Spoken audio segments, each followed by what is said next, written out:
Alhamdulillah, ashhadu an la ilaha illallah wahdahu la syarikalah, wa ashhadu anna Muhammadan abduhu wa rasuluhu la nabiyya ba'dah. Allahumma sholli ala sayyidina Muhammadin wa ala alihi wa sahbihi wa mawalah. Amma ba'du, fa ya ibadallah, usikum wa iyaya bitaqwallah. Qala Allah Ta'ala, ya ayyuhalladzina amanu taqullaha haqqa tuqatih wa la tamutunna illa wa antum muslimun. Jamaah sekalian Masjid Al-Muhajirin yang sedang berpuasa, yang sedang senang karena semalam diberi kesempatan Allah untuk bisa berlailatul qadar yang sangat saya hormati. Semalam andaikan kita bisa menyewa helikopter, kita putar-putar seluruh Indonesia, subhanallah, hampir tidak ada masjid yang tidak penuh. Seluruh lahan parkir tidak muat, di mana-mana, luar biasa. Malam 27 Ramadan, kalau di Eropa juga begitu, tidak bisa masuk masjid kalau tidak inden 2 minggu sebelumnya. Senang, saya jam 2 malam puter-puter di Masjid Al-Akbar, datang dari mengisi Qiyamul Lail di luar kota, parkir sampai ke Jalan Ayani. Kita bersyukur Bapak, Ibu, saudara-saudara sekalian, ya, kita diberi kesempatan Allah. Mudah-mudahan kesempatan itu masih diberikan Allah kepada kita untuk tahun berikutnya. Amin ya rabbal alamin. Bapak Ibu sekalian, saudara-saudara sekalian, 15 menit ke depan saya akan berbicara tentang Lailatul Qadar dan kebangkitan Islam. Kebangkitan dalam soal ibadah sudah luar biasa, tapi tidak boleh kita ini hanyut dalam zikir kemudian kita lupakan soal potensi pikir. Maka geliat zikir ini harus melahirkan generasi yang memiliki pola pikir yang tajam, yang cerdas, supaya tidak menjadi bulan-bulanan orang lain. Hadirin sekalian, saya masih teringat ketika saya jadi imam di Teheran. Saya masuk di sebuah pertokoan dengan lantai berapa, seluruhnya itu buku, seluruhnya buku, dan dengan harga yang subsidi negara. Saya tanya, kenapa ini disubsidi? Ya, bangsa saya harus cerdas supaya tidak ditipu oleh Amerika. Jadi zikir harus disertai dengan kebangkitan kekuatan pikir.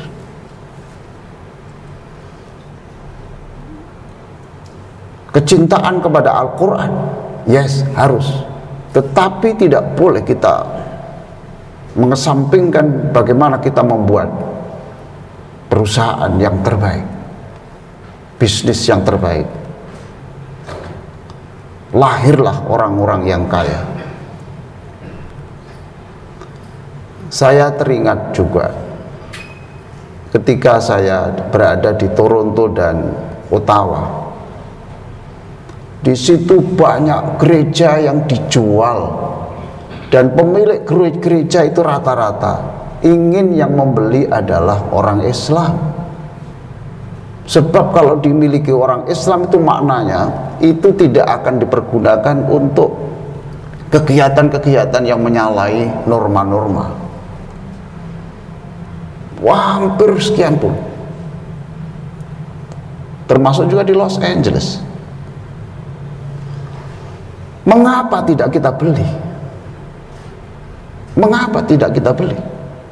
Alasannya sederhana, kita tidak punya orang kaya yang bisa membeli itu.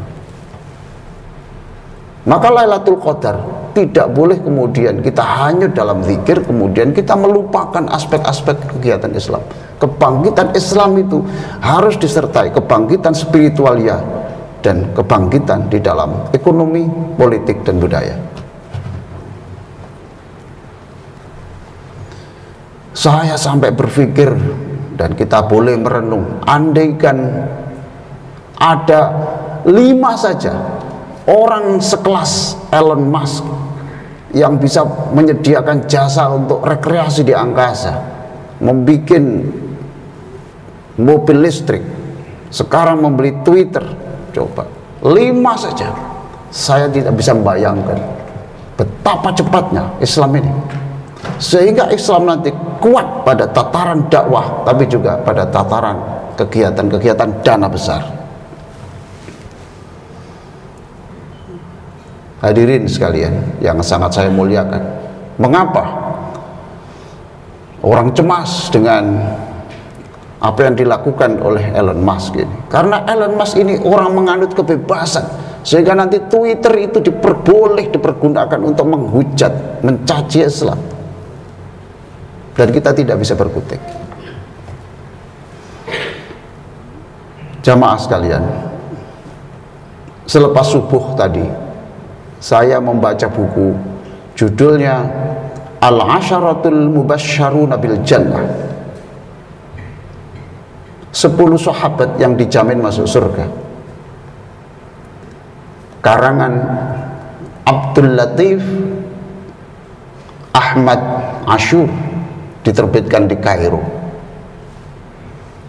Saya buka buku itu, dan kebetulan yang saya buka itu adalah kisah satu di antara 10 yang dijamin masuk surga yang bernama Utsman bin Affan. Subhanallah. Andaikan tidak ada Utsman, gerak Islam tidak secepat sekarang. Karena setiap kali Nabi membutuhkan dana untuk kegiatan perang, Utsman itu siap menyiapkan berapa ratus kuda yang dibutuhkan, disediakan oleh Utsman bin Affan.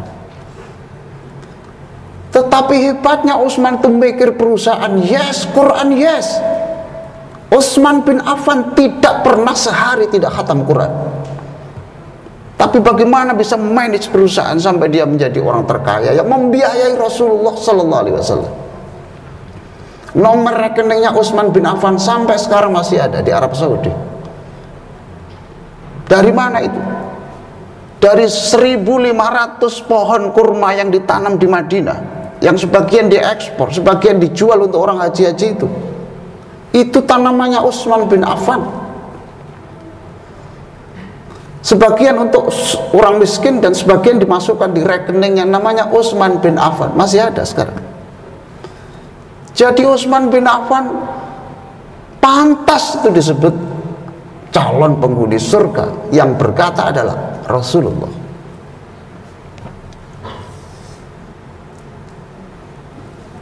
Luar biasa naluri bisnis. Ketika orang-orang Makkah datang ke Madinah, orang Makkah sudah biasa minum air Zam-Zam yang tidak terbatas. Datang di Madinah yang situ tidak ada air, apa solusinya? Di situ hanya ada satu sumur yang ada di dekat Masjid Qiblatain. Masjid Qiblatain, yang masjid itu ada tulisan teks Arab, ada terjemahnya bahasa Inggris, bahasa Perancis, ada terjemahan bahasa Indonesia di situ. Sumur tidak boleh dibeli milik orang Yahudi itu. Utsman pinter, kalau tidak bisa dibeli, saya beli separuh saja, sehari kami, sehari Anda. Setuju dia. Berarti saya tidak kehilangan, kata orang Yahudi. Dibelilah itu 1.200 dinar, kursnya rupiah sekarang kira-kira Sekitar 900 juta. Utsman pintar. Saudara-saudara yang muslim yang dari Makkah butuh air, ambil air hari ini, jatahmu yang banyak, besok jangan ambil. Akhirnya sepilah dia. Hari jatahnya orang Islam ramai, hati jatah orang dia sepi. Akhirnya dia mengatakan, separuh silakan beli juga, tapi dengan harga mahal, 20.000 dinar. Itu berapa miliar? Subhanallah. Hari itu, Pak. Inilah yang saya sebut bahwa kebangkitan Islam itu tidak hanya kebangkitan zikir, tapi kebangkitan pikir. Kita butuh orang-orang yang cerdas. Ya, bagaimana bisa menjadi pengelola sumber daya alam di negara kita dan di negara-negara muslim. Tidak hanya Quran, tapi juga perusahaan. Kita butuh tentara yang hebat seperti tentaranya Sayyidina Utsman bin Affan. Hadirin sekalian, Rasulullah sampai mengatakan, Utsman, saya senang Abu Bakar ini orang yang terkenal paling sayang. Yang kedua, Umar ini orang yang disiplin, beragama dan tegas. Khusus untuk kamu ini pemalu tapi kaya raya. Inilah 15 menit khutbah Jumat yang kita syukuri dan kita menyemangati diri untuk menjadi pribadi-pribadi yang memiliki iman, akhlak yang bagus, plus punya ketajaman untuk menatap masa depan. Kita bangkitkan umat Islam ini melalui politik, budaya, dan yang hari ini saya sebut melalui ekonomi. Saya doakan melalui mimbar ini, mohon diamini, mudah-mudahan bapak-bapak, generasi bapak-bapak nanti akan menjadi orang yang imannya hebat dan juga menjadi pengusaha saudagar yang hebat juga. Aqulu qouli hadza wa astaghfirullah li wa lakum wastaghfiruh innahu huwal ghafurur rahim.